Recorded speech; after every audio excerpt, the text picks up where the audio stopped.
से प्रत्येक को मोर आंतरिक नमस्कार। निश्चित भाव में प्रभु आमान को अनुग्रह कले दया कले प्रिय प्रभु दासी मध्यस्थी प्रार्थना रे कड़े नेले पुणी अनेक प्रभु दास दासी माने अनेक बोझर सहित प्रार्थना कले से आम आसतु पुनर्बार आम उपासना आरंभ करने जा मु क्लुप्त प्रार्थना करी प्रार्थना रे समस्ते मनोयोगी हंतु। प्रिय प्रभु तुम से पवित्र नाम को धन्यवाद दौछु। वास्तव भाव में प्रभु तुम आम को अनुग्रह कल दया कल आशीर्वाद कल पुनर्बार आम जीवन में बंचाइल मध्य तुम से सेवा करने तुम गुणानुवाद करने तुम वाक्य शुणापी प्रभु आम को रियल मिनिस्ट्री ऑफ इंडिया तरफ एकत्रित कर धन्यवाद दौछु। मध्यस्थी प्रार्थना रे प्रिय तुम भौणी तुम दासी प्रभु अति सुंदर भाव में तुम से परिचालना करने को आसते प्रभु तुम ज्ञान बुद्धि दियो शारीरिक सुस्थ स्वास्थ्य दियो परिवार तुम आशीर्वाद कर मध्य तुम प्रिय दास दासी माने प्रभु प्रार्थना अनुरोध प्रार्थना प्रभु निवेदन करथिले प्रभु हाँ प्रभु से दास दासी मान को तुम हस्तर समर्पण करुछि बापा से जीवन रे पवित्र आत्मा दे चालना हेबाक पारिबा तुम दया कर से सेवा से परिवार तुम आशीर्वाद कर प्रभु ये समय आम समस्त आगामी कार्यक्रम को जो आराधना करूँ तत्सहित प्रभु तुम जीवंत वाक्य पर प्रकाश करेंगे भौणी आराधना करेंगे प्रिय प्रभु दास वाक्य कहे प्रभु प्रार्थना कर तुम विद्यमान अच्छ बोली विश्वास करुचे पवित्र आत्मा सौंदर्य पवित्रता सौंदर्य जेपरी उपासना पार तुम दया कर ये समस्त प्रार्थना तारणकर्ता प्रभु जीशु ख्रीष्ट नाम मागुच पिता आमेन आमेन।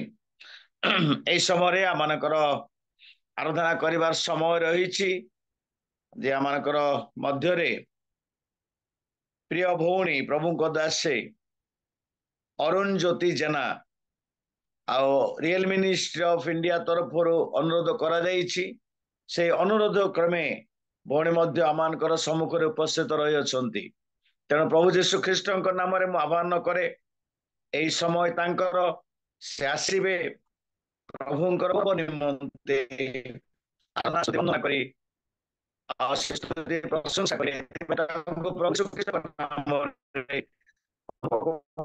समय से आराधना कार्य आरंभ करेंगे।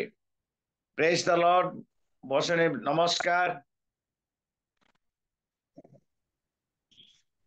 Praise the Lord. उपस्थित प्रत्येक को नमस्कार जनाए। आसंतु प्रभुंकर गौरव निमंते गोटे हिंदी गीत बोलिबा।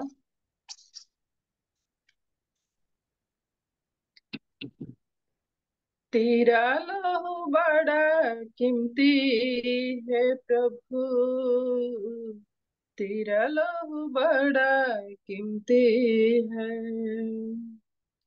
तेरा लहू बड़ा कीमती है प्रभु, तेरा लहू बड़ा कीमती है। क्योंकि उस लहू में जो ताकत है, क्योंकि उस लहू में जो ताकत है, इसे हम पाते हैं छुटकारा। तेरा लहू बड़ा कीमती है प्रभु, तेरा लहू बड़ा कीमती है, तेरा लहू बड़ा कीमती है प्रभु, तेरा लहू बड़ा कीमती है। तूने वो लहू बहाया है, सारी दुनिया को बताया है। तूने जो लहू बहाया है, सारी दुनिया को बताया है। कभी तूने किसी से न कुछ मांगा, कभी तूने किसी से न कुछ कहा, कभी तूने किसी से न कुछ मांगा, कभी तूने किसी से न कुछ कहा। तेरा लहू बड़ा कीमती है प्रभु, तेरा लहू बड़ा कीमती है। तेरा लहू बड़ा कीमती है प्रभु। तेरा लहू बड़ा कीमती है। क्योंकि उस लहू में जो ताकत है, क्योंकि उस लहू में जो ताकत है, जिसे हम पाते हैं छुटकारा। तेरा लहू बड़ा कीमती है प्रभु। तेरा लहू बड़ा कीमती है। तेरा लहू बड़ा कीमती है प्रभु। तेरा लहू बड़ा कीमती है। ଆସନ୍ତୁ ପୁନର୍ବାର ପ୍ରଭୁଙ୍କର ଗୌରବ ନିମନ୍ତେ ଆଉ ଗୋଟେ ଗୀତ ଗାନ କରିବା।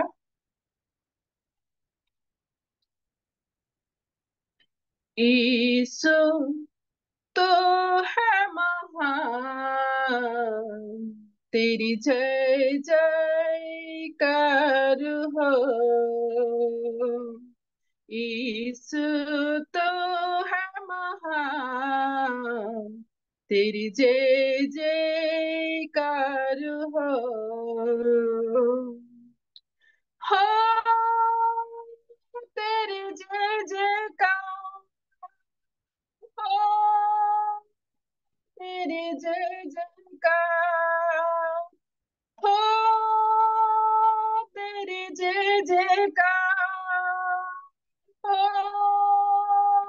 तेरी जय जयकार। Hallelujah hallelujah hallelujah hallelujah hallelujah गाए हम। Hallelujah hallelujah hallelujah hallelujah hallelujah गाए हम। तूने बना सारी सृष्टि, कितना सुंदर है। पंछी तेरे गुण गाते, गाता है मेरा मन। तूने बनाया सारी सृष्टि, कितना सुंदर है। पंछी तेरे गुण गाते, गाता है मेरा मन। सृजनहारा पालनहारा, तेरी जय जय हो। सृजनहारा पालनहारा, तेरी जय जय हो। यीशु तू है महान, तेरी जय जयकार हो। यीशु तू है महान, तेरी जय जयकार हो। तेरी जय जयकार हो। तेरी जय जयकार हो। तेरी जय जयकार हो। तेरी जय जयकार। Hallelujah hallelujah hallelujah hallelujah hallelujah गाए हम। Hallelujah hallelujah hallelujah hallelujah hallelujah गाए हम। यीशु हिफाजत करता मेरा, देता जीवन जल। क्यों ना मैं उसका धान्य कहूँ, तो यहोवा जिरी है। यीशु हिफाजत करता मेरा, देता जीवन जल। क्यों ना मैं उसका धान्य कहूँ, और यहोवा जिरी है, यहोवा राफा, यहोवा सालम, तेरी जय जय हो, यहोवा राफा, यहोवा सालम, तेरी जय जय हो। यीशु तू है महान, तेरी जय जयकार हो। यीशु तू है महान, तेरी जय जयकार हो। हो तेरी जय जयकार हो, तेरी जय जयकार हो, तेरी जय जयकार हो, तेरी जय जयकार। Hallelujah, hallelujah, hallelujah, hallelujah, hallelujah, गाए हम। Hallelujah, hallelujah, hallelujah, hallelujah, hallelujah, गाए हम। ସମସ୍ତଙ୍କୁ ପ୍ରେଜ୍ ଦ ଲର୍ଡ।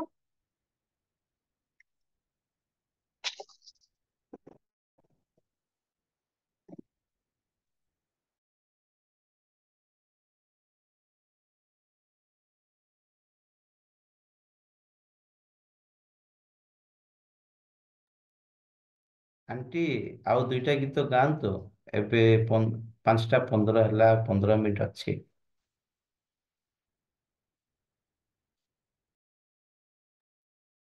ଆଉ ଗୋଟେ ଗୀତ ଗାଆନ୍ତୁ। अनम्यूट करो, अनम्यूट। ହଁ ଠିକ ଅଛି।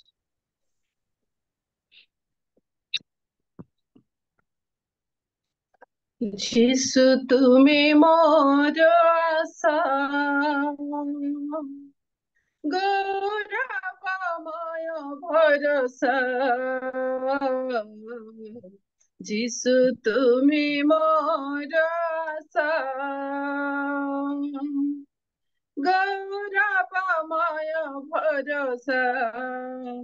তুমি মো বিশ্বাস ভূমি, মোর মুক্তি সারণী। তুমি মো বিশ্বাস ভূমি, মোর মুক্তি সারণী।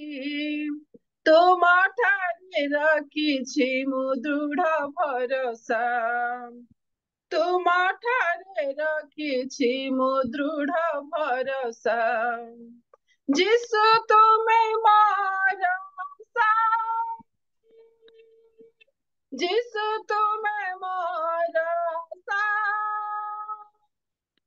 যিশু তুমি মোর আশা।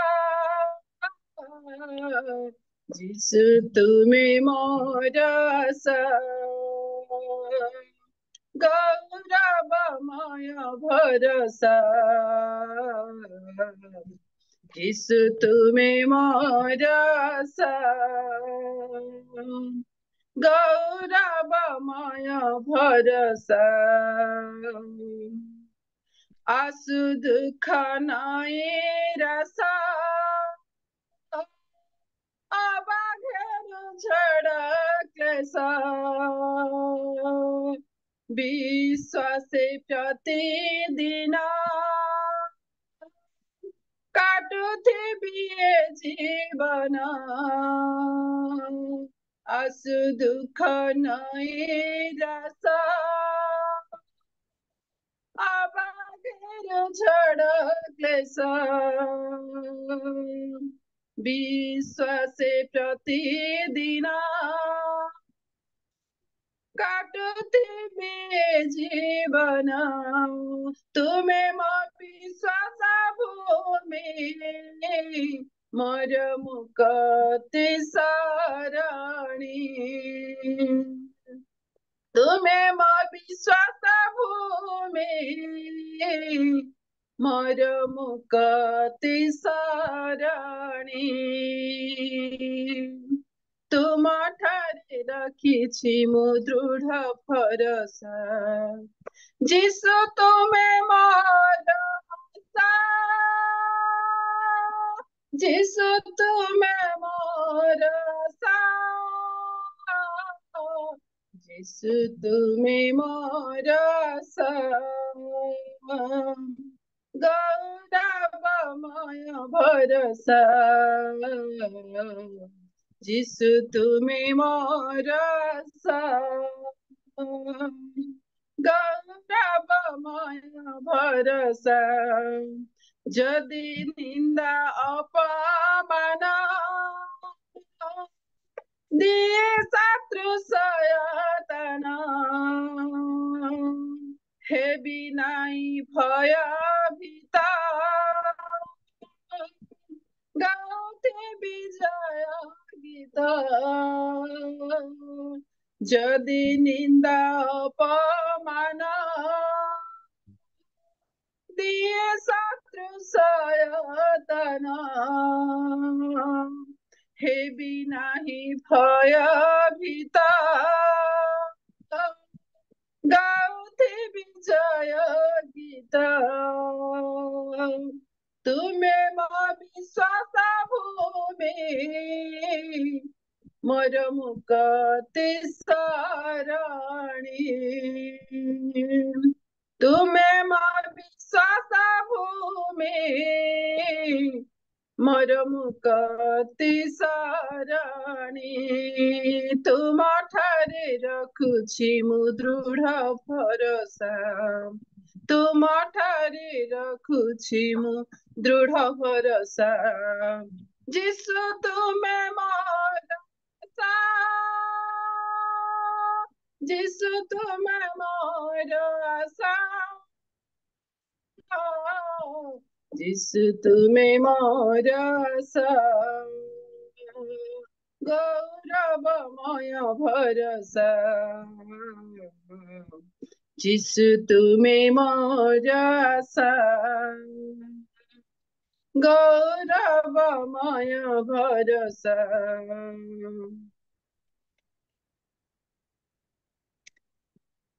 ଧନ୍ୟବାଦ ପୁଣି ଅତି ସୁନ୍ଦର ଭାବରେ ହୃଦୟ ସ୍ପର୍ଶୀ ଆରାଧନା ସ୍ତୁତି ପ୍ରଶଂସା କରିଥିବାରୁ ବିଶେଷ ବିଶେଷ ଧନ୍ୟବାଦ। ପୁଣି ପ୍ରଭୁ ଆଶୀର୍ବାଦ କରନ୍ତୁ ଆଗାମୀ ସମୟ ମାନଙ୍କରେ ଏହିପରି ପ୍ରଭୁଙ୍କ ଗୌରବ ପ୍ରଶଂସା କରି ଆମମାନଙ୍କର ଜୀବନ ବିତାଇବା। ଏଥିପାଇଁ ପ୍ରଭୁ ଆଶୀର୍ବାଦ କରନ୍ତୁ, ପବିତ୍ର ଆତ୍ମାଙ୍କରେ ଶକ୍ତିଯୁକ୍ତ କରନ୍ତୁ ଏବଂ ପରିବାରକୁ ଆଶୀର୍ବାଦ କରନ୍ତୁ ମଧ୍ୟ। ଆଉ ଆନ୍ଧ୍ରପ୍ରଦେଶ ବିଶାଖାପାଟଣାରେ ରହି ମଧ୍ୟ ଯାହା ହଉ ଏଇ ଯୋଉ ମାଧ୍ୟମରେ ବସି ଆମମାନଙ୍କୁ ଏଇ ଉତ୍ସାହିତ ଆରାଧନା ପ୍ରଶଂସା କରିଥିବାରୁ ବିଶେଷ ବିଶେଷ ଧନ୍ୟବାଦ। ଆମେ ଆଉ ଡେରି କରିବା ନାହିଁ, ଆମେ ବର୍ତ୍ତମାନ ପ୍ରଭୁଙ୍କ ବାକ୍ୟ ଶୁଣିବା ପାଇଁ ଯିବା ଆମମାନଙ୍କର ଗହଣରେ।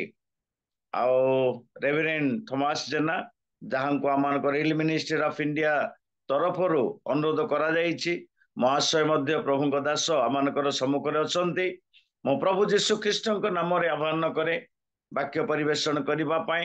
ତାଙ୍କର ମନର ମତ ବାକ୍ୟ ଆମମାନଙ୍କୁ ସେ ପରିପ୍ରକାଶ କରିବେ, ଯେପରି ଆମେ ବାକ୍ୟ ଶୁଣି ଗ୍ରହଣ କରି ବିଶ୍ୱାସ କରିବା ଏବଂ ଏ ଅନ୍ତିମ ସମୟରେ ପ୍ରସ୍ତୁତ ହେବା। ଏଥିପାଇଁ ମୁଁ ପ୍ରଭୁ ଯୀଶୁ ଖ୍ରୀଷ୍ଟଙ୍କ ନାମରେ ମୁଁ ସମ୍ମୁଖକୁ ଆହ୍ୱାନ କରେ। ଆଉ ସମସ୍ତେ କରତାଳ ସହିତ ଆହ୍ୱାନ କରୁ ପ୍ରଭୁଙ୍କ ଦାସ ଆସିବେ ଆଉ ତାଙ୍କର ସେ ବାକ୍ୟ ପରିପ୍ରକାଶ କରିବେ। ସମସ୍ତେ ଆମେ କରତାଳ ସହିତ ଆମେ ସ୍ୱାଗତ ସମର୍ଥନା କରିବା। नमस्कार। नमस्कार।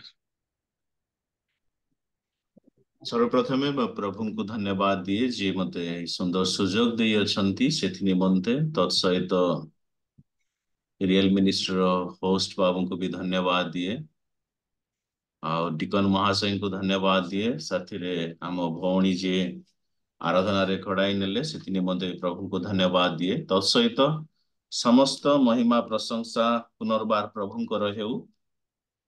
ए सकाळ समय रे जो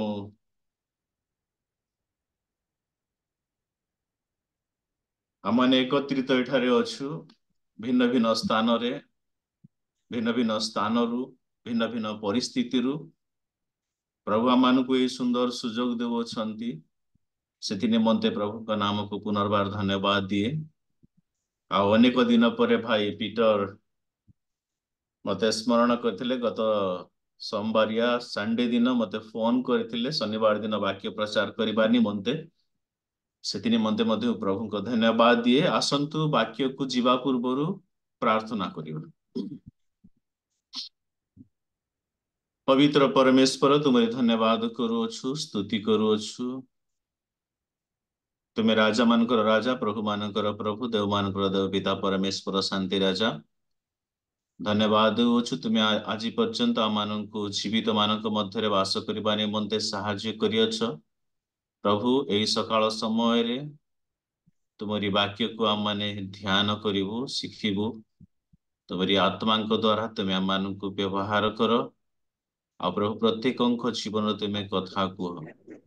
भिन्न भिन्न स्थान रु आम माने जोड़ी अछु प्रभु ई जीव माध्यम रे प्रत्येकंकर जीवन को तुमे जानियछ प्रत्येकंक परिस्थिति को तुमे जानियछ प्रभु समस्त विषय तुम दृष्टि रे बेपर्दा प्रभु पुनर्बार आमने समस्त तुमको तुम चरण तले समर्पित हेउछु तुमरी वाक्य को समर्पित करूछु प्रभु तुमे ही कथा को धन्यवाद दी प्रार्थना प्रिय प्रभु यीशु के नाम रे मांगुछु आमेन आमेन। आजिर ध्यान निमंते आसंतो आमने खोलिबा एजरा पुस्तक तार 7 अध्याय 10 पद।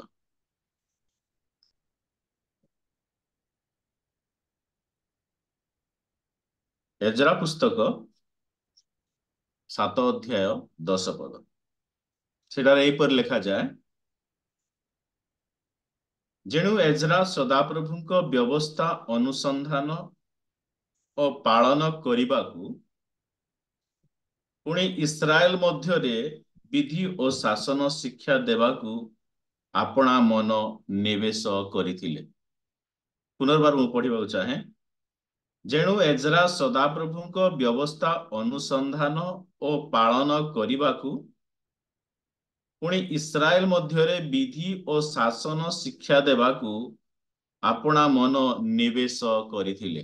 प्रभु आमानकू ए वाक्य द्वारा आशीर्वाद करंतु। जितेबेला माने ई वाक्य को पठन करूछु आमानक मध्यरे विज्ञ लोक माने अछंती शिक्षक माने अछंती से माने जानि पारिथिबे कि एजरा क्यों प्रकार परिस्थिति रे थिले आवश्यक किपरि भाबरे ए वाक्य को लेखो अछंती। जितेबेले जिहुदी लोक माने बेबीलोन रे थिले बाबिल देश रे थिले परमेश्वर चाहुथिले कि बाबिल रु सेही लोक माने जेरूसलाम को आसंतु। इस्राएल जने एजरा जने लेखक थिले से अनेक विषय लेखि अछंती आउ एजरा रो अर्थ हैला हेल्पर या सहायक। से बहुत कुशली लेखक थिले आउ अनेक विषय से लिपिबद्ध करिथिले। तांको विषय रे जदि आमने देखु से बहुत ज्ञानी थिले आउ शीघ्र एवं कुशल लेखक थिले।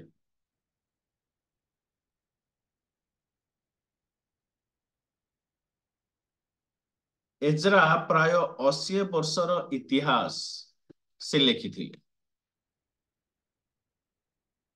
एजरा पुस्तक रे हमने दुई गोष्ठी जिहुदी माननकु विषय रे हमने देखि थाउ जहा कि बाबिलोरु जेरूसलाम को फेरिबा विषय रे विवरणी प्रकाश करिथाय जेउठारे से माने मंदिर एवं सेमानंकर संप्रदाय विषय रे पुनर्निर्माण विषय रे लेखा जाई अछि। जितेबेला माने एजरा पुस्तक को भाग करू सेटा लेखा जाए 1 अध्याय रु 6 अध्याय पर्यंत जेरूसलाम मंदिर रो पुनर्निर्माण विषय लेखा जाए। 7 अध्याय रु 10 अध्याय रे इस्राएल लोक मानकर पुनर्निर्माण विषय लिखा जाई अछि।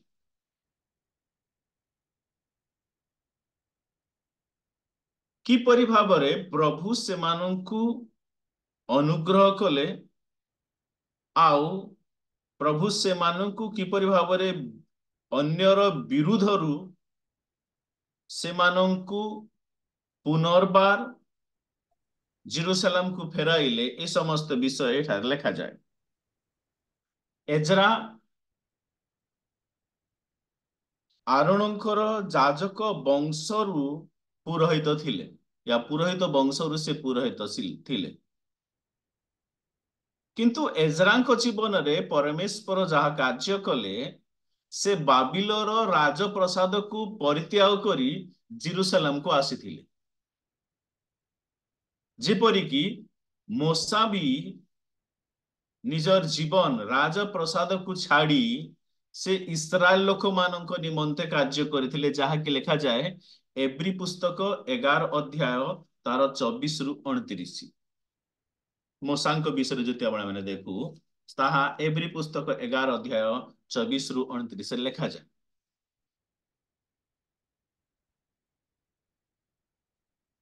एजरा चाहुथिले कि इस्राएल लोक माननकु से पुनर्निर्माण करू, परमेश्वरंकर एहा इच्छा थिला। सेथि निमंते एजरा जिहुदी लोक मानक सहित जेरूशलेम को फेरिथिले। जेतोळा माने एजरांक विषय रे किछि विषय देखु ताहा हेले एजरा तार 7 अध्याय 10 पद 25 पद रे मध्य ताहा वर्णना करा जाय। किंतु जेतेबेले हम माने 7 अध्याय रो 10 पद रे देखु सेठारे एजरा गोटिए कथा कहू अछंती,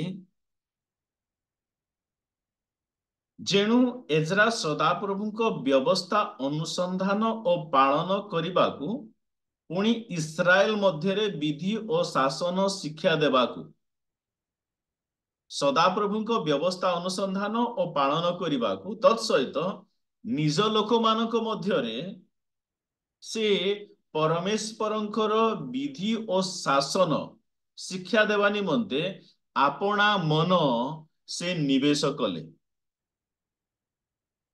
अन्यान्य इंग्लिश बाइबल मानकरे एई निवेश से आपना मन निवेश करिथिबा विषय रे कहा जाए he devoted himself to study। आउ गोटे कहा जाए he determined। आउ गोटे कथा कहा जाए he prepared his mind, his heart, he committed his heart, he set his heart, given his mind। उन्होंने तार समस्त मन को से देले। आउ गोटे वाक्य भी कहा जाए वर्क हार्ड टू नो। परमेश्वरंकर वाक्य को, परमेश्वरंकर व्यवस्था को, परमेश्वरंकर विधि को जानिबा निमंते से कष्ट कठिन कार्य कले। आ गोटे कथा कहा जाए he is hard to seek the lord. परमेश्वर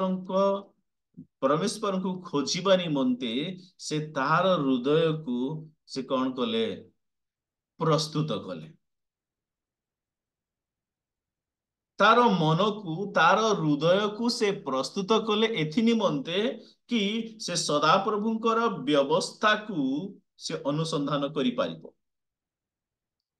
सदा प्रभुंकर व्यवस्था को से जानि पारिबो। ख्रीष्टरे प्रिय प्रभुंकर लोक माने मु आजी आपण मानक सम्मुखरे मो सम्मुखरे तीनोटी कथा कहिबाकू चाहे। प्रथम विषय परमेश्वरंकर वाक्य अध्ययन करिबा निमंते से तार हृदय को प्रस्तुत कले। द्वितीय विषय परमेश्वरंकर वाक्य पालन करिबा निमंते तांको हृदय को से प्रस्तुत कले। तृतीय विषय परमेश्वरंकर वाक्य शिक्षा देबा निमंते बा परमेश्वरंकर वाक्य विधि ओ नियम शिक्षा देबा निमंते आपना मन को आपना हृदय को विनियोग कले। से तांको हृदय को जेतेबेले विनियोग करू अछंती तांकर संपूर्ण शरीर संपूर्ण मन और संपूर्ण हृदय को से प्रस्तुत कले कि परमेश्वरंकर वाक्य को से अध्ययन करबा निमंते बा अनुसंधान करबा निमंते जितेबले पर्यंत 100% आमानकर शरीर मन एवं हृदय परमेश्वरंकर वाक्य को देबा नहीं ताहेले आमाने परमेश्वरंकर सेई विधि को नियम को जानी परिबा नहीं तत्सहित इस्राएल मध्यरे कियबा आंभमानक लोकमानक मध्यरे कियबा मंडली रे कियबा समाज रे आमाने परमेश्वरंकर वाक्य को शिक्षा दे परिबा नहीं जितेबले हृदय प्रस्तुत कथा कुआ जाए एजरा निजर जीवन बा निजर हृदय को से निजर मन को से निवेश कले निजर हृदय को से प्रस्तुत करुअछंती ताहा अत्यंत गुरुत्वपूर्ण अटे हृदय प्रस्तुति एक अत्यंत गुरुत्वपूर्ण बाइबल आमानकु कौन कहे ताहा आमाने टिके आलोचना करिबा रोमी अध्याय 10 एवं 10 रे कहा जाए मनुष्य हृदय रे विश्वास करे रवि पुस्तक 10 और 10 रे कहा जाए मनुष्य हृदय रे विश्वास करे माथ्यू 18 और 35 रे कहा जाए अंतर सह आपना भाई को क्षमा कर जेती आम भाषा रे कहा जाए उपरी मन रे क्षमा करवा कथा नहीं किंतु अंतर सह संपूर्ण हृदय सह मार्क 2 अध्याय 6 लिखा जाए मनरे एहा तर्क वितर्क करुथिले फारुसी माने यीशु ख्रीष्टकर कार्य को देखी मनरे से माने तर्क वितर्क करुथिले द्वितीय कोरिन्थियो 9:7 रे लिखा जाए हृदय रे जेपरी संकल्प करुअछ माने हृदय रे संकल्प करिथाओ मनरे भावना करिथाओ चिंता करिथाओ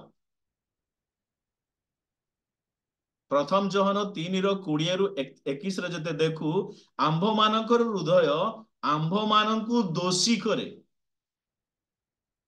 आउरी अन्य वाक्य कहा जाए आंभ मानकर हृदय आमाने मनोवांछा विषय रे दर्प करू गीत संगीता 10:3 रे कहा जाए आम हृदय रे आमाने दुखित होइथाओ एही समस्त विषय को नहीं आमाने जेतेबेले आपना हृदय को प्रस्तुत करिबा ताहेले एजरा सेटारे गोटे सठिक पद्धति देई अछंती से सठिक पद्धति देई ग्रहण करि अछंती माने हृदय को प्रस्तुत करि अछंती सठिक स्थान देई अछंती कि परमेश्वरंकर वाक्य को या व्यवस्था को अनुसंधान करिबा बा अध्ययन करिबा बा पढ़िबा बा खोजिबा बा ध्यान करिबा से ठीक स्थान को आसी अछंती परमेश्वरंकर वाक्य को किपरि भाबरे आमाने अध्ययन करू आमाने काहेकि अध्ययन करू अछु परमेश्वरंकर वाक्य को आमाने काहेकि निजर करिवा पई चाहू अछु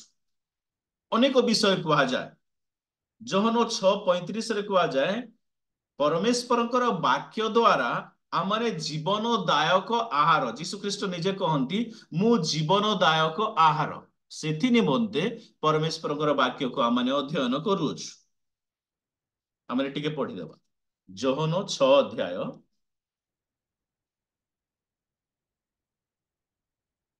35 पद एठारे कहा जाए सेथिरे यीशु सेमानकु कहले मु सेही जीवनदायक आहार जे मो निकट को आसे से कदापि क्षुधित हेबो नाही आउ जे मोठारे विश्वास करे से कदापि तृषित हेबो नाही से होचंती जीवनदायक आहार सेथि निमंते आमाने तांकरी वाक्य को तांकरी व्यवस्था को अध्ययन करिथाओ जदि आमाने अध्ययन न करू ताहेले सेई जीवनदायक आहार आमाने पाई न था सेथि निमंते यीशु ख्रीष्ट गोटी कथा कहले तार 48 रु 51 पद 48 रु 51 लिखा जाए मु जीवनदायक आहार तुम्भ मानक पितृपुरुष प्रांतर रे माना भोजन करी मृत्यु भोग कले केही जेपरी भोजन करी मृत्यु भोग न करे एथि निमंते स्वर्गरु अवतरण करिबा आहार एही अटे मु स्वर्गरु अवतीर्ण सेही जीवंत आहार କେହି ଯଦି ଏହି ଆହାର ଭୋଜନ କରେ ସେ ଅନନ୍ତ କାଳ ପର୍ଯ୍ୟନ୍ତ ଜୀବିତ ରହିବ। ହଁ, ମୁଁ ଯେଉଁ ଆହାର ଦେବି ତାହା ମୋହର ମାଂସ, ମୁଁ ତାହା ଜଗତରେ ଜୀବିତ ନିମନ୍ତେ ଦେବି। ଯୀଶୁଖ୍ରୀଷ୍ଟ ସ୍ୱୟଂ ନିଜେ ସେ ଜୀବନ୍ତ ଆହାର। ପୁରାତନ ନିୟମରେ ବା ପୂର୍ବର ଲୋକମାନେ ପରମେଶ୍ୱର ଇସ୍ରାଏଲ ଲୋକମାନଙ୍କୁ ଯେଉଁ ମାନା ଦେଲେ ସେହି ମାନା ଖାଇ ଇସ୍ରାଏଲ ଲୋକମାନେ ନଷ୍ଟ ହେଲେ, ମୃତ୍ୟୁବରଣ କଲେ। କିନ୍ତୁ ଯେଉଁ ଜୀବନ୍ତ ଆହାର ଯୀଶୁଖ୍ରୀଷ୍ଟ ଦିଅନ୍ତି, ନିଜେ ଯୀଶୁଖ୍ରୀଷ୍ଟ, ଯେତେବେଳେ ଆମେ ସେ ଆହାରକୁ ଗ୍ରହଣ କରୁ ତାହେଲେ ଅନନ୍ତ ଜୀବନ ପର୍ଯ୍ୟନ୍ତ ଆମେ ଜୀବିତ ରହିବା। ସେଥି ନିମନ୍ତେ ଏଜ୍ରା ଏଇ ବିଷୟ ଜାଣିଥିଲେ, ଆଉ ସେଇ ବିଷୟ ଜାଣି ସେ ତାହା ସଦାପ୍ରଭୁଙ୍କର ବ୍ୟବସ୍ଥାକୁ ଅନୁସନ୍ଧାନ ଓ ପାଳନ କରିବା ପାଇଁ ସେ ନିଜର ମନକୁ ପ୍ରସ୍ତୁତ କଲେ। ନିଜର ମନକୁ ସେ ନିଗୁଡ ଭାବରେ ଏଇପରି ଭାବରେ ସୃଷ୍ଟି କଲେ କି ତା ଦ୍ୱାରା ସେ ଜୀବନ ପ୍ରାପ୍ତ ହୋଇପାରେ। ଆମେ ପରମେଶ୍ୱରଙ୍କର ବାକ୍ୟକୁ ଯେତେବେଳେ ଅଧ୍ୟୟନ କରୁ ତାହେଲେ ପରମେଶ୍ୱରଙ୍କ ନାମକୁ ଆମେ ଅଧ୍ୟୟନ କରିଥାଉ। ପରମେଶ୍ୱରଙ୍କର ବାକ୍ୟରୁ ଆମେ ସୁଖ ପାଇଥାଉ, ଆନନ୍ଦ ପାଇଥାଉ। ତାଙ୍କ ବାକ୍ୟ ଦ୍ୱାରା ଆମେ ଶକ୍ତି ପ୍ରାପ୍ତ ହେଇଥାଉ। ତାଙ୍କ ବାକ୍ୟ ଦ୍ୱାରା ଆମେ ତାଙ୍କ ରାଜ୍ୟ ବିଷୟରେ ଜାଣିଥାଉ, ତାଙ୍କ ଆଦେଶ ବିଷୟରେ ଆମେ ଜାଣିଥାଉ, ତାଙ୍କ ଆଜ୍ଞା ବିଷୟରେ ଜାଣିଥାଉ, ତାଙ୍କ ଧାର୍ମିକତା ବିଷୟରେ ଆମେ ଜାଣିଥାଉ। ସେଥି ନିମନ୍ତେ ଖ୍ରୀଷ୍ଟ ପ୍ରିୟ ପ୍ରଭୁଙ୍କର ଲୋକମାନେ ଆମମାନେ ପରମେଶ୍ୱରଙ୍କର ବାକ୍ୟକୁ ଅଧ୍ୟୟନ କରିବା ଦରକାର। ଯେତେବେଳେ ଯେଉଁଠାରେ ପରମେଶ୍ୱରଙ୍କର ବାକ୍ୟ ରୁହେ ସେଠାରେ ଜୀବନ। ସାଧାରଣ ଉଦାହରଣ ମୁଁ ଆପଣମାନଙ୍କୁ ଦେବାକୁ ଚାହେଁ, ସମସ୍ତେ ଫ୍ୟାମିଲିୟର ସେ ବିଷୟରେ। ଜୁନସ ଯେତେବେଳେ ମାଛର ପେଟରେ ଥିଲେ,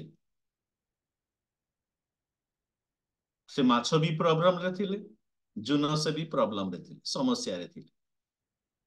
ସେ ମାଛ ସେଇ ଜୁନସକୁ ଖାଇସାରିଲା ପରେ ସେ ଡାଇଜେସନ କରିପାରୁନଥିଲେ, ଜୀର୍ଣ୍ଣ କରିପାରୁନଥିଲେ। ସେ କେତେ ହଇରାଣ ହେଇଥିବେ, କେତେ କଷ୍ଟ କରିଥିବେ ଜୀର୍ଣ୍ଣ କରିବା ନିମନ୍ତେ, କିନ୍ତୁ ସେ ଜୀର୍ଣ୍ଣ କରିପାରିନଥିଲେ। ଯେହେତୁ ଜୁନସଙ୍କ ଠାରେ ପରମେଶ୍ୱରଙ୍କର ବାକ୍ୟ ଥିଲା। ଯେତେବେଳେ ଆମେ 2 ଅଧ୍ୟାୟ ପଢୁ ଜୁନସ 2, ସେ ପରମେଶ୍ୱରଙ୍କ ବାକ୍ୟକୁ ସ୍ମରଣ କରି ପ୍ରାର୍ଥନା କରୁଅଛନ୍ତି। ଯେତେବେଳେ ସେ ପରମେଶ୍ୱରଙ୍କର ବାକ୍ୟକୁ ସ୍ମରଣ କରି ପ୍ରାର୍ଥନା କରୁଅଛନ୍ତି, ପରମେଶ୍ୱର ସେହି ମାଛକୁ ଆଜ୍ଞା ଦେଲେ କି ତୁମେ ଯାଇକି ସମୁଦ୍ରର ବାହାରେ ଉଦ୍ଗାର କର। ଜୁନସଙ୍କ ଠାରେ ଯେଉଁ ପରମେଶ୍ୱରଙ୍କର ବାକ୍ୟ ଥିଲା, ସେଇ ବାକ୍ୟ ଦ୍ୱାରା ସେ ଜୀବନ ପ୍ରାପ୍ତ ହେଲେ। ଖ୍ରୀଷ୍ଟରେ ପ୍ରିୟ ବାପା ମା ଭାଇ ଭଉଣୀ, ଯେତେବେଳେ ଆମେ ପରମେଶ୍ୱରଙ୍କର ବାକ୍ୟକୁ ଅଧ୍ୟୟନ କରୁ, ଆମମାନଙ୍କର ହୃଦୟ ପ୍ରସ୍ତୁତି କିପରି ତାହା ବହୁତ ଗୁରୁତ୍ୱପୂର୍ଣ୍ଣ। ସେଥି ନିମନ୍ତେ ଏଜ୍ରା କହନ୍ତି କି ସେ ତାଙ୍କରି ବାକ୍ୟକୁ ଅଧ୍ୟୟନ କରିବା ନିମନ୍ତେ ତାଙ୍କ ମନକୁ ନିବେଶ କଲେ। ଯଦି ୱାର୍ଡ ଠିକ ହେଇପାରେ ତାହା ମାନେ କହିପାରିବା ଇନଭେଷ୍ଟମେଣ୍ଟ। ଯେତେବେଳେ ତାଙ୍କର ହୃଦୟକୁ ସେ ଇନଭେଷ୍ଟ କରୁଛନ୍ତି, ଅନେକ ବିଷୟ ଅଛି, ମ୍ୟୁଚୁଆଲ ଫଣ୍ଡରେ ଆମେ ଇନଭେଷ୍ଟ କରୁ ପଇସା ପତ୍ର, ଆର୍ଥିକ ଏସବୁ ବିଷୟ। କାହିଁକି? ଯେହେତୁ ଯେତେବେଳେ ଆମେ ଇନଭେଷ୍ଟ କରୁ ତାର ରିଟର୍ନ ବି ଆମେ ପାଇଥାଉ। ସେ ଇନଭେଷ୍ଟମେଣ୍ଟ ତାର ହୃଦୟକୁ ସେ କଲେ। ଏଜ୍ରା ଯେତେବେଳେ ସେ ଇନଭେଷ୍ଟମେଣ୍ଟ କଲେ, ସେତେବେଳେ ସେ କଣ କହୁଛନ୍ତି? ପରମେଶ୍ୱରଙ୍କର ବାକ୍ୟକୁ ଅଧ୍ୟୟନ ଏବଂ ପାଳନ କରିବା ପାଇଁ ଚେଷ୍ଟା କରୁଅଛନ୍ତି।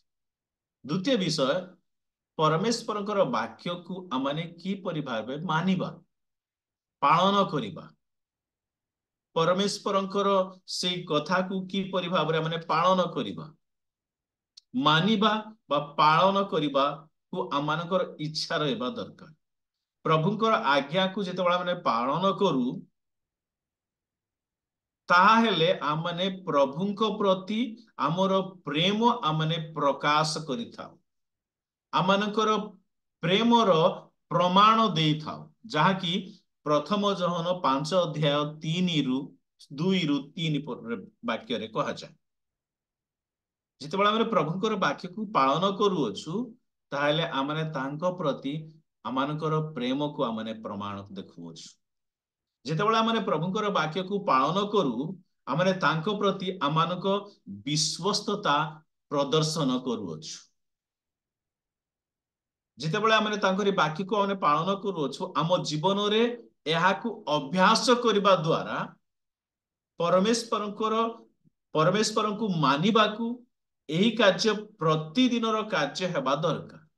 ପରମେଶ୍ୱରଙ୍କର ବାକ୍ୟକୁ ମାନିବା ନିମନ୍ତେ ପାଳନ କରିବା ନିମନ୍ତେ ଆମମାନଙ୍କୁ ମାସକୁ ଥରେ ନୁହେଁ କେବଳ ସପ୍ତାହକୁ ଥରେ ନୁହେଁ କିନ୍ତୁ ପ୍ରତିଦିନ ଏହା ଆମମାନଙ୍କର ଅଭ୍ୟାସ ହେବା ଦରକାର। ଯେହେତୁ ଯେପରି ଆମେ ଏକ୍ସରସାଇଜ କରୁ ବ୍ୟାୟାମ କରୁ ଆମମାନଙ୍କର ଶରୀର ନିମନ୍ତେ ପ୍ରତିଦିନ ସେହିପରି ପରମେଶ୍ୱରଙ୍କର ବାକ୍ୟକୁ ପାଳନ କରିବା ଦରକାର।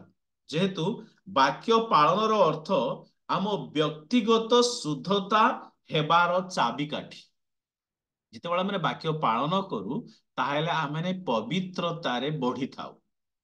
ବ୍ୟକ୍ତିଗତ ଶୁଦ୍ଧତା ହେବାର ଚାବିକାଠି, that is a key to become purify ourselves। ବାକ୍ୟ ପାଳନ ବିଷୟରେ ଅନେକ ଏକ୍ସାମ୍ପଲ ଦିଆଯାଏ କିନ୍ତୁ ସେଥିରୁ ମୁଁ ଗୋଟିଏ କଥା କହିବାକୁ ଚାହେଁ ଯାହାକି ମାଥ୍ୟୁ ଲିଖିତ ସୁସମାଚାର 21 ଅଧ୍ୟାୟ 28 ପଦରେ ଲେଖାଯାଏ। ଜଣେ ପିତା ନିଜ ପୁତ୍ରଙ୍କୁ କହିଲେ ବାବୁରେ ଆଜି ତୁ ଟିକେ କ୍ଷେତକୁ ଯା। ସେ କହିଲେ ଆଜ୍ଞା ମୁଁ ଯିବି କିନ୍ତୁ ସେ ଗଲେ ନାହିଁ। ଅନ୍ୟ ପୁତ୍ରଟି କହିଲେ ବାବୁରେ ଆଜି ତୁ ଟିକେ କ୍ଷେତକୁ ଯା। ସେ କହିଲେ ମୁଁ ଯିବି ନାହିଁ କିନ୍ତୁ ସେ ଗଲେ। ପିତାଙ୍କର ଆଜ୍ଞା ପାଳନକାରୀ ଯେଉଁ ବ୍ୟକ୍ତି ବା ଯେଉଁ ପୁତ୍ର ସେ ହେଉଛନ୍ତି ଦ୍ୱିତୀୟ ପୁତ୍ର, ଦ୍ୱିତୀୟ ବ୍ୟକ୍ତି। ଯେତେବେଳେ ଆମେ ପରମେଶ୍ୱରଙ୍କର ବାକ୍ୟକୁ ପାଳନ କରୁ ସେଥିରେ ଆମେ ପ୍ରଚୁର ଆନନ୍ଦ ପାଇଥାଉ, ସେଥିରେ ଆମେ ଜୀବନ ପାଇଥାଉ, ସେଥିରେ ଆମେ ଅନୁଗ୍ରହ ପାଇଥାଉ, ସେଥିରେ ଆମେ ଶକ୍ତି ପାଇଥାଉ, ସେଥିରେ ପରମେଶ୍ୱର ଆମମାନଙ୍କୁ ଯୋଗାନ୍ତି। ଯେତେବେଳେ ଆମେ ବାକ୍ୟ ଅନୁସାରେ ଚାଲୁ ବା ବାକ୍ୟ ପାଳନ କରୁ ତାହେଲେ ବାକ୍ୟରେ କୁହାଯାଏ if you obey my words, ଯଦି ତୁମେ ମୋ ବାକ୍ୟକୁ ମାନିବ ତାହେଲେ ମୁଁ ତୁମକୁ ବୃଷ୍ଟି ପଠାଇବି, ତୁମକୁ ବର୍ଷା ପଠାଇବି, ଜାଗତିକ ଆଶୀର୍ବାଦ କରିବି, ବ୍ୟବସାୟରେ ଆଶୀର୍ବାଦ କରିବି, ଚାକିରି କ୍ଷେତ୍ରରେ ଆଶୀର୍ବାଦ କରିବି, ଆର୍ଥିକ କ୍ଷେତ୍ରରେ ଆଶୀର୍ବାଦ କରିବି। ପାଳନ କରିବା ସେଥିରେ ମଧ୍ୟ ଏଜ୍ରା এই ବାକ୍ୟ କହନ୍ତି କି ଅଧ୍ୟୟନ ଏବଂ ପାଳନ କରିବା ନିମନ୍ତେ ସେ ଆପଣା ମନକୁ ନିବେଶ କଲେ, ଆପଣା ହୃଦୟକୁ ସେ ସମର୍ପିତ କଲେ, ଆପଣା ହୃଦୟର ସମସ୍ତ ବିଷୟ ସେ ଦେଲେ, ଶରୀର ମନ ଏବଂ ହୃଦୟକୁ ସେ ସମ୍ପୂର୍ଣ୍ଣ ରୂପେ ଦେଲେ। ଏଜ୍ରା ପ୍ରଥମ ବିଷୟ କହିଲେ କି ପରମେଶ୍ୱରଙ୍କର ବାକ୍ୟକୁ ଅଧ୍ୟୟନ କରିବା, ତତ୍ପରେ ପରମେଶ୍ୱରଙ୍କର ବାକ୍ୟକୁ ପାଳନ କରିବା, ପୁଣି ପରମେଶ୍ୱରଙ୍କର ବାକ୍ୟକୁ ଶିକ୍ଷା ଦେବା। ଯେତେବେଳେ ପର୍ଯ୍ୟନ୍ତ ଆମେ ଅଧ୍ୟୟନ କରିବା ନାହିଁ, ଯେତେବେଳେ ପର୍ଯ୍ୟନ୍ତ ଆମେ ପାଳନ କରିବା ନାହିଁ, ସେତେବେଳେ ପର୍ଯ୍ୟନ୍ତ ଅନ୍ୟକୁ ଆମେ ଶିକ୍ଷା ଦେଇପାରିବା ନାହିଁ, ଅନ୍ୟକୁ ଆମେ ଶିଖାଇ ପାରିବା ନାହିଁ, ଅନ୍ୟକୁ ଆମେ ପରମେଶ୍ୱରଙ୍କର ପ୍ରେମ ବିଷୟରେ କହିପାରିବା ନାହିଁ, ଅନ୍ୟକୁ ଆମେ ପରମେଶ୍ୱରଙ୍କ ବିଷୟରେ ଅନ୍ୟଙ୍କ ସହିତ ଆମେ କଥାବାର୍ତ୍ତା କରିପାରିବା ନାହିଁ। That is important। ଯେତେବେଳେ ଆମେ ଯେଉଁ ବ୍ୟକ୍ତିଙ୍କ ବିଷୟରେ ଜାଣୁ ସେଇ ବ୍ୟକ୍ତିଙ୍କ ବିଷୟରେ ହିଁ ଆମେ ଚର୍ଚ୍ଚା କରିଥାଉ। ଯେଉଁ ବ୍ୟକ୍ତିଙ୍କ ବିଷୟ ଆମେ ଜାଣି ନାହୁଁ ସେ ବ୍ୟକ୍ତିଙ୍କ ବିଷୟ ଆମେ ଚର୍ଚ୍ଚା କରିପାରିବା ନାହିଁ। ଜାଣିବା ନିମନ୍ତେ ଆମମାନଙ୍କର ହୃଦୟର ପ୍ରସ୍ତୁତି ନିହାତି ଦରକାର। ଜାଣିବା ନିମନ୍ତେ ହୃଦୟ ସହିତ ଆମମାନଙ୍କର ବିଶ୍ୱାସ କରିବା ଦରକାର। ପରମେଶ୍ୱରଙ୍କର ବିଷୟରେ ଜାଣିବା ନିମନ୍ତେ ପରମେଶ୍ୱରଙ୍କ ନିକଟକୁ ଆସିବା ଦରକାର। ତାହା ଏଜ୍ରା ଜାଣିଥିଲେ। ଇସ୍ରାଏଲ ଲୋକମାନେ ଅନ୍ୟ ଦେଶରେ ରହି ସେମାନେ ପରମେଶ୍ୱରଙ୍କର ସମସ୍ତ ଆଶୀର୍ବାଦକୁ, ପରମେଶ୍ୱରଙ୍କର ସମସ୍ତ ଆଶ୍ଚର୍ଯ୍ୟ କାର୍ଯ୍ୟକୁ, ପରମେଶ୍ୱରଙ୍କର ସମସ୍ତ ବ୍ୟବସ୍ଥାକୁ ପାଶରୁ ଯାଇଥିଲେ। ସେଥି ନିମନ୍ତେ ସେ ପୁନର୍ନିର୍ମାଣ କରିବା ପାଇଁ ଚାହୁଁଅଛନ୍ତି। ଆମେ ଭଲ ଭାବେ ଜାଣୁ ଯେହେଜିକେଲ ପୁସ୍ତକ ତାର 37 ଅଧ୍ୟାୟରେ ଲେଖାଯାଏ କି ଇସ୍ରାଏଲ ଲୋକମାନେ ଶୁଷ୍କ ହାଡ଼ ସଦୃଶ୍ୟ ଥିଲେ।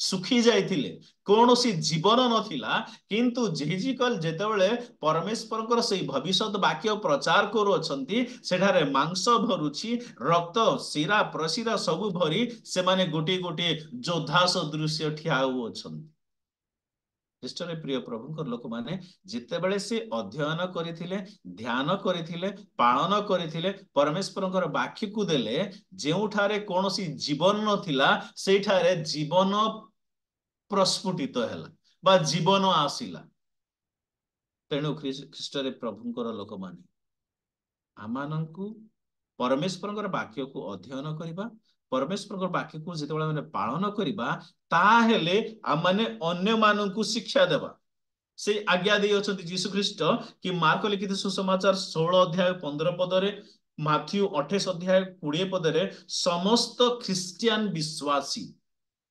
आमाने प्रभुंकर साक्ष्य साक्षी अटु सेति निमंते प्रभुकर वाक्य कुआ जाए तुम्हें माने प्रभुंकर प्रतिनिधि तुम्हें माने प्रभुंकर प्रतिनिधि तुम्हें माने मंडलीर दूत तुम्हें माने प्रेरित ख्रीष्टंक प्रेरित आउ तुम्हें माने विश्वासर रक्षाकारी बोली कुआ जाए से अनेक टाइटल दे अछंती जे माने परमेश्वरंकर वाक्य को पालन कर अछंती परमेश्वर जो माने वाक्य को पालन कर से मान को प्राचीन बोली कुआ जाए मनुष्यर मत्स्यजीवी बोली कुआ जाए प्रभुंकर दास बोली कुआ जाए अनेक विषय अछि ख्रीष्टरे प्रिय प्रभुंकर लोक माने जो टाइटल आमानकु दिया जाई अछि एजरा जणे व्यवस्था लेखक थिले किंतु से आज इस्राएल लोक मानकु शिक्षा देउ अछंती ए जूम माध्यम रे प्रभु आमानकु ए सुंदर प्लेटफॉर्म दे अछंती जो प्लेटफॉर्म द्वारा जो सोशल मीडिया द्वारा आमाने अनेकंकु परमेश्वरकर वाक्य कहि परिबा परमेश्वरकर वाक्य को प्रचार करि परिबा परमेश्वरकर वाक्य को पहुंचाई परिबा किपरि जेतेबेले पर्यंत आमाने अपना मन को निवेश करिबा अपना समस्त शरीर को निवेश करिबा it is not 50-50 it is not half देखाणिया निमंते नुहे किंतु प्रकृत रे संपूर्ण हृदय सहित जेतेबेले आमाने करू ताहेले आमने अपना परिवार ठारे अपना लोक मानक ठारे परमेश्वरंकर वाक्य को शिक्षा दे परिबा ए तीनोटी विषय आमने अनेक थर सुनी थाई पारू अनेक थर प्रचार करि थाई पारू किंतु ख्रीष्टरे प्रिय प्रभुकर लोक माने मु आज थरे निवेदन करबा को चाहे परमेश्वरंकर वाक्य को अध्ययन पालन एवं शिक्षा करबा निमंते अपना हृदय को अन्यर हृदय को हमने न देखू अन्यर जीवन को हमने न देखू अन्यर सोसाइटी को हमने न देखू अन्यर व्यवहार को हमने न देखू किंतु निज हृदय को हमने निवेश करू निजर जीवन को हमने निवेश करू तद्वारा प्रभु मानकु आशीर्वाद करिवे अवश्य मूसा से दूर को चली जाइथिले किंतु परमेश्वर मूसा को पुनर्बार टाणी आनु अछंती कि सेई इस्राएल लोक मानकर रक्षक हुअन्तु जुनस परमेश्वरंक ठारू दूर को चली जाउथिले लुचि की पळे जाउथिले किंतु परमेश्वर चाहुथिले कि से निनिबी नगर रे जाई थरे प्रचार करंतु से मात्र गोटिए दिनर रास्ता जाई प्रचार कले गोटिए दिनर रास्ता जाई शिक्षा देले समस्त निनिबी सहर लेखा जाए पशु पक्षी ठारू आरंभ करी राजा पर्यंत समस्ते सुरक्षा पाइले the greatness of word of God जीवंत वाक्य जीवनदायक वाक्य जीवनदायक रोटी जहा माने प्राप्त करू सेथि निमंते आमे संपूर्ण अपना जीवन को निवेश करू प्रभु आमानकु एई संक्षिप्त वाक्य द्वारा आशीर्वाद करंतु सब बाकी समय जेना आज्ञाको हस्तरे दिए धन्यवाद प्रिय प्रभुଙ୍କ दास आमानकु अति सुंदर भावरे आज रही संक्षिप्त भावरे एवं शास्त्रांश मध्य आम देखिलु एजरांकर जे तार चिंता तार भावना मनर निवेश जो द्वारा आम वास्तव भाव में प्रकृत में जे वाक्य अध्ययन करने द्वारा ईश्वरंकर गुण चिन्हवा ईश्वरंकर गुण कौन अच्छे आम जानवा को पारिबा वाक्य अध्ययन करने द्वारा हृदयर पवित्रता सत्य शांति दया क्षमा पाइबा तत्सहित वाक्य शिक्षा दबा निपुण हवा एज्रा जीवन में मनोनिवेश करथिले एक ख्रीष्ट विश्वासी मानकर जीवन में नितांत आवश्यक अटे ए विषय नहीं प्रिय प्रभु दास अनेक आनुषांगिक शास्त्रांश मान को देखे अति सुंदर भाव हृदय स्पर्शी एवं पवित्र आत्मा शक्ति रे आमान को वाक्य परिवेषण करथिले वास्तव भाव आम प्रत्येक जीवन में जदि पुनर्बार अध्ययन न करवा प्रभु को जानी पारिबा नहीं आ ईश्वरंकर वाक्य पालन करने द्वारा आम पवित्रता जीवन काटिबा निश्चित भाव अति सुंदर महत वाक्य ए घड़ी सुंदर मुहूर्त ए समय मानकर आमानकर एक सचेतनार वाक्य प्रिय प्रभु दास आमान को देथिबारु विशेष विषय कोइनिया परिवार तरफ मोर व्यक्तिगत तरफ मु विशेष विशेष कृतज्ञता ज्ञापन करने सहित धन्यवाद दिए और नमस्कार जनाए नमस्कार प्रभु तम आपणकर सेवारे आपण को आशीर्वाद करंतु परिवार मंगल हंतु आपण तांकर इंगित रे शेष संध्या पर्यंत रे पवित्र आत्मा शक्ति रे जेपरि एहीपरि प्रभुंकर वाक्य परिप्रकाश करबा को पारिबे प्रभु आपण को बहुल बहुल भाव रे आशीर्वाद करंतु समय